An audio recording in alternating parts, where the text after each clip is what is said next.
lot of trouble, and it did that tonight. Relief, you, my word. That's the face that says everything you need to know. That says...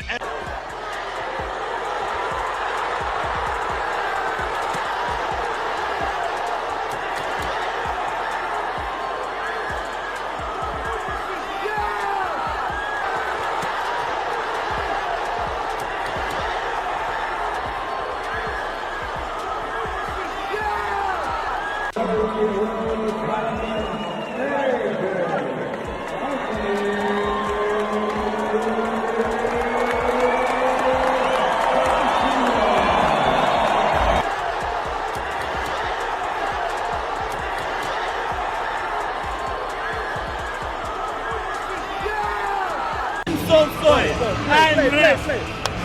Bye-bye. I'm not work today, I'm rest. Lisa, going on.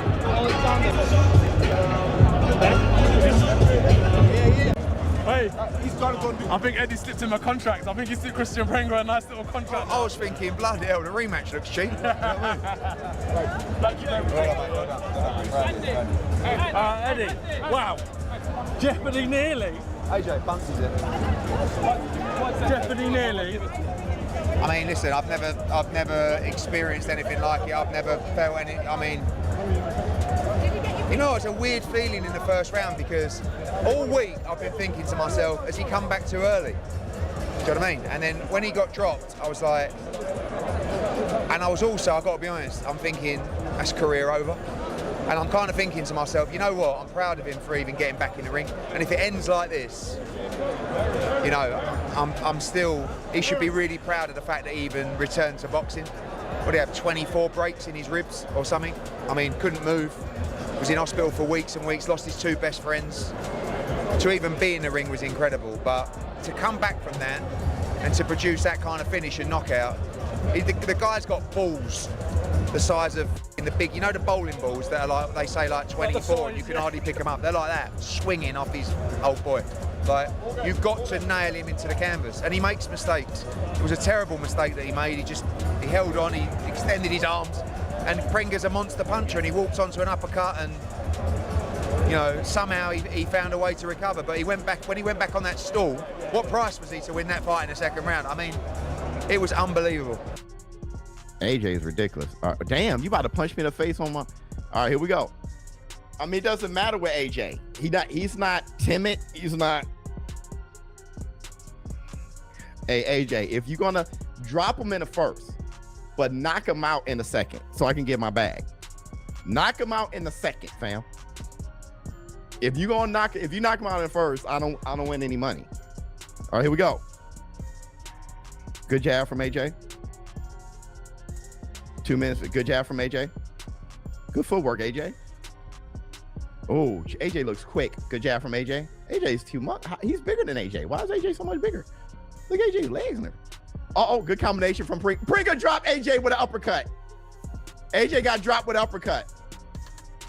AJ got dropped with an uppercut. AJ got dropped, bruh. Come on, AJ. When he throws the right, because AJ got to do a pull. Oh, that was beautiful. That jab, right? That's the one that ruined Jake Paul's jaw. Good feint from AJ. AJ getting his head together. Oh, big right hand, AJ. Knock him out. Oh, he knocked him out. AJ knocked him out. AJ, I don't know. Give me my money. Give me my $2,200. Give me my money. My money. Yeah, yeah, yeah. A beautiful comeback story. Because he made the comeback into the fight and then a comeback in the fight. Hard punches, respected Prenga, he went for it, right? Damaged AJ early, tried to finish him. Came to three 8 counts, but then, AJ just came back, clipped him, jab, right straight, left uppercut, finished him with the right hook. Beautiful. Alistair, you're a fighter yourself. I mean, how good could that knockout be in terms of for AJ's confidence and feeling sure of himself? How good could that be for him? Well, it was needed, but I think his confidence was beforehand already. I look at it a little bit different from a fighter's perspective. You can kind of see whose confidence we're having. Both had confidence, but yeah, it's important to cement it, and he did that with those punches. I was going to say that as Team Tyson Fury, as you want to make this fight, was there a sense of relief that AJ Alexei gets up and does get the job done on the night? Yeah, I actually thought when he got out of the first round he would actually do that, because his opponent, listen, fair play to him, he jumped on him and he nearly done a job on him. Have you seen anything there as Team Tyson Fury that worries you at all, or? Absolutely nothing. And is there anything stopping this fight being made now? Both guys won their fights. Will November? Probably, yeah. A crazy fight. Our first round was hard to watch, but man, the guy showed some perseverance, man, and came back with a bang. Give me your thoughts on that, man. Hey, I said the fight was going to go 2-3 rounds, but you just didn't see it going that way. But I think AJ was cold. He got woken up in the corner, they woke him up, he got warm, got into his groove, and then he finished his dinner. But what do you make of that, man? It was hard at times, but wow. Like, I just spoke to one of the trainers and he was like, mate, that shows what sort of man he is. That he's come off the ground twice and then he's come back and just done what he done, man. He had to do what he had to do. I mean, Kristian Prenga, fair play to him. It seems like there's going to be some fights for him in the future. Tyson Fury, Anthony Joshua is at the fight we want to see regardless of nothing else now. Nothing should come in between. Nothing else. And it's got to happen this year. I mean, I'd love to see it next. Look, Joe, I know it's late, so I'm just going to quickly ask on AJ. I just want to ask you at the end of the first round, obviously we've spoken, we expected pretty comfortable nights for both Fury and Joshua. I mean, what was you thinking at the end of the first and then the end of the second, of course? Well, the end of the first round, I think even everyone was just sat there, the jaw like, and it was seconds away from the career, everything over. And for him to come out, recuperate and set about him, get his wits together and put a spectacular finish on it. But that first round, the whole crowd, everyone's, as heavy as the knockdown was, you could hear everyone's jaw hit the floor with it. I didn't see Eddie on the camera, but I'm sure he was a little bit startled as well. But what a 4 or 5 minutes of absolutely chaos we've just had in the ring there tonight. Unbelievable.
Teddy Atlas made it clear he was not fully sold on Kristian Prenga's record.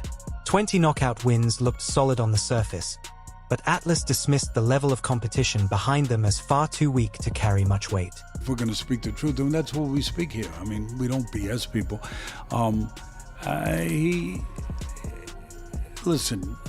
He's a big guy. He matches Joshua a little bit in size. Maybe Joshua's 6'6", he's 6'5", whatever. But even with his 20 knockout, you said it right. They've been against really soft opposition. I mean, real soft, like liquid soft. I mean, soft.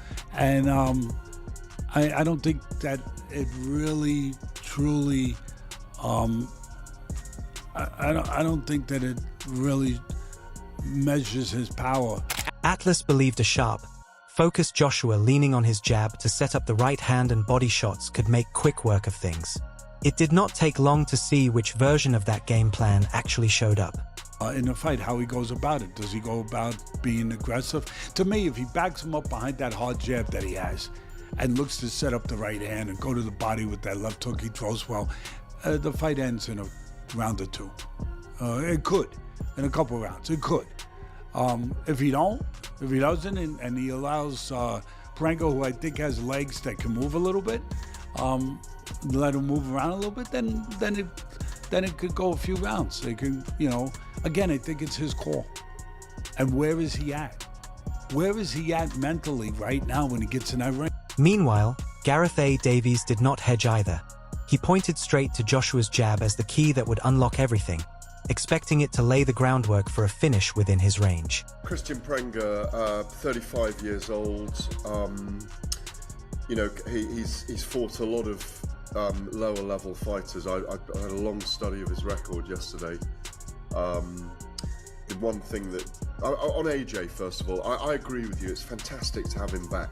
I think Prenga is in trouble. Just straight out there, I think AJ goes out there, and it looks like a Ngannou performance to me, where he'll size him up with the jab and let that booming right hand go and devastate Prenga, who obviously has a punch. Eddie Hearn and Tony Bellew pointed to Prenga's style as a rougher, less refined version of Usyk, raw and predictable, but dangerous enough up close to cause Joshua problems if he was not careful. Talking about Prenga, I think Prenga's a poor man's Ajit Cabello.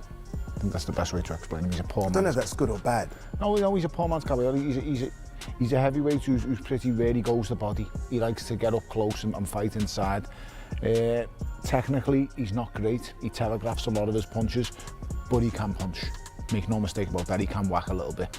But I think that's a fair, assessment in saying he's a poor man's Cabello. Cabello's one of the best fighters in the world. They also highlighted what Joshua had gone through physically and mentally, noting how those experiences would make a difference in the fight and shape the way he approached the challenge, believing they would have a real impact on his path forward. So I know styles make fights, etc., and anything can happen, but you've got to be beating guys like this. I think the bigger issue is what he's been through, what he's come back from, physically particularly, and how he's feeling. I said yesterday, you don't know. I mean, this is a case for all people, but specifically with what he's been through, you just don't know when the head hits the pillow at night what's really going on. Yeah, no one knows. I mean, boxing saved him as a young man, and it's kind of saved him again here, because I think without it, those thoughts and those emotions would be overwhelming.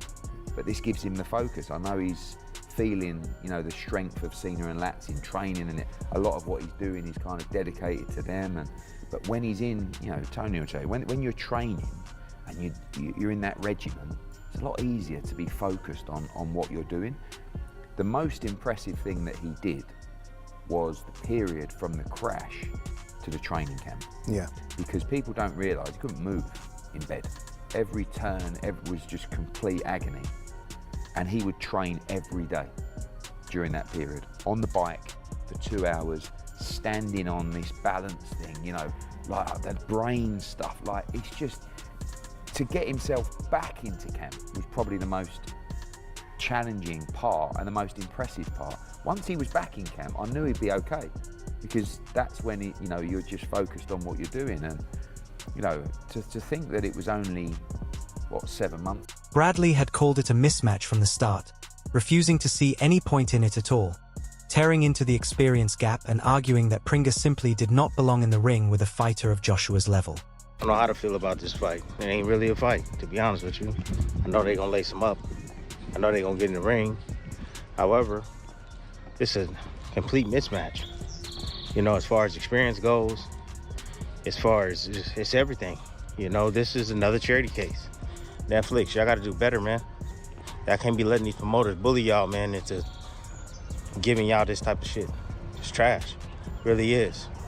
You know, y'all did that with Fury. Fury is supposed to, y'all paid for a body, and y'all didn't get it.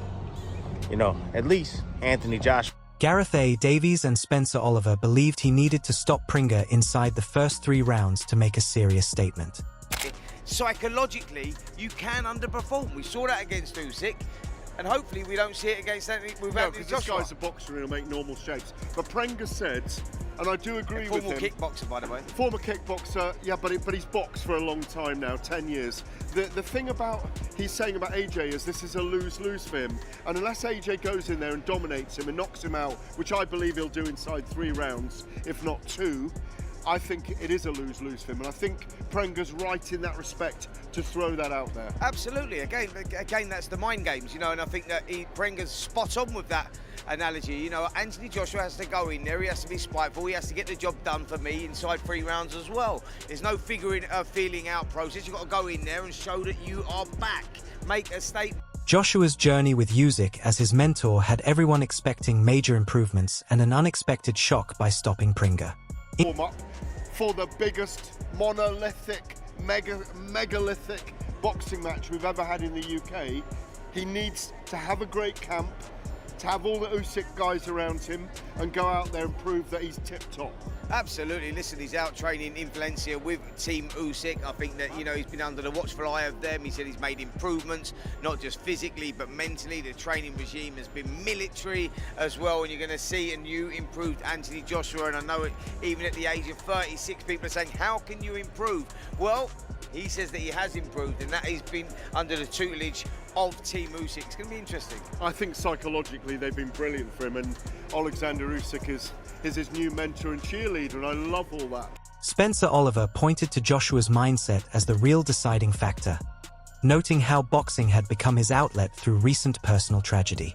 That clarity of purpose, Oliver figured, was exactly what would carry him through. It's been a challenging time for Anthony Joshua, isn't it? And I think under the circumstances, he's in very good spirits. You know, it was a tragic time that he's been through. He seems to have overcome that. He's channeled his energy into fighting again.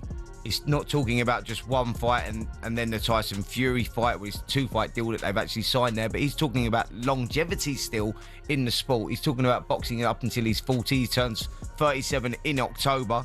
So I think we're going to see a lot more of Anthony Joshua. That's where he's channeled all of his energy. So yeah, he's in a very good space. He was in a good mood, Jim.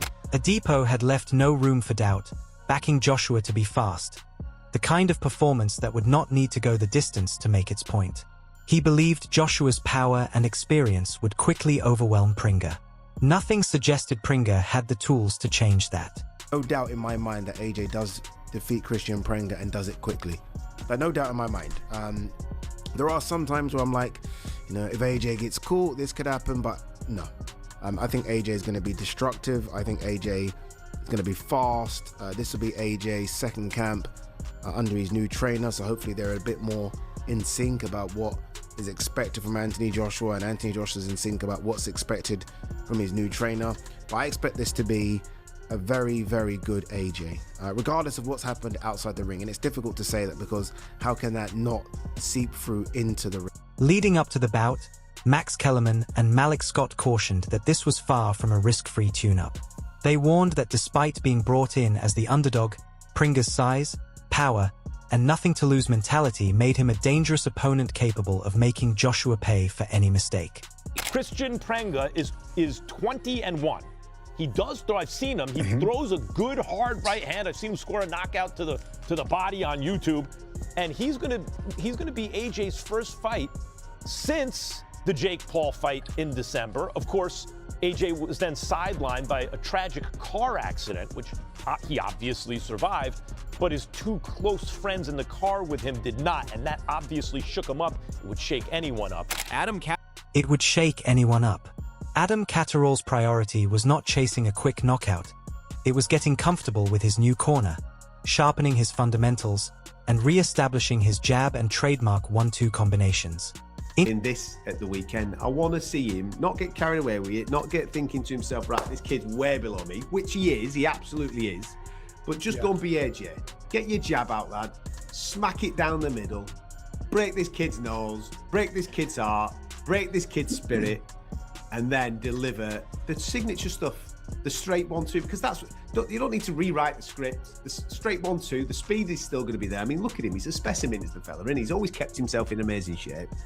So just go and do that. And I'm quite happy if we get 6 rounds here of AJ just softening this dude up. Before the showdown, Adam Booth had stressed it would not last beyond 7 rounds.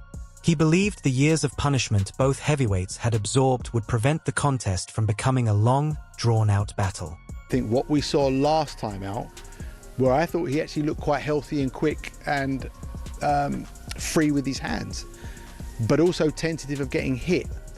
And it's going to be interesting to see how AJ athletically and mentally performs on Saturday. And I think from that, we're going to have to make our decisions. Now, I know you want me to give you an answer, but I can't, because nobody knows what AJ is going to look like after a loss in a difficult period of his time. Is he going to be better or worse? I think he's going to be better. When he does fight Tyson Fury, I don't see the fight going past 7 rounds. In terms of the matchup itself, Paul Smith predicted this would be more about Joshua finding his rhythm than overcoming a dangerous opponent. At the same time, he stressed there was no room for error, calling it a must-win for Joshua. How are you, so you're okay? Yeah, I'm good as gold, mate. How are you? How's it out there? Is it, it feels a little bit, mate. I've been speaking the last few days. It feels this is more about getting the cobwebs off for AJ and not really about Prenga. Is that fair or unfair? No, it's fair. I was doing a talk last night with Jamie O'Hara and Dean Saunders. I had a little chat with them, and I was trying to explain the way you lot put it in the football. It's not a friendly as such, but it's it's a lower league team that you're playing, and it's a must-win, because if you want the big prize, you've got to get through this. It's like a... Scott also warned that Prenga's experience might not match Joshua's, but his size, powerful right hand, and nothing-to-lose mindset still made him a dangerous opponent heading into the fight. I don't see it like that. So if we go off of last performances off of each, Jake Paul with AJ and Makhmudov with Tyson Fury, I believe with Tyson Fury, I believe AJ actually did some good things against Paul. It took him time to get to, catch up to him and cut off the ring and finally get him out of there, but he got it done. And I also believe that Fury looked good, and to me, I didn't see any ring rust. With this fight behind them, the focus now shifts to what is next, as the heavyweight division is not slowing down anytime soon. If you enjoyed the video, do not forget to subscribe and let us know in the comments who you would like to see Joshua and Prenga face next.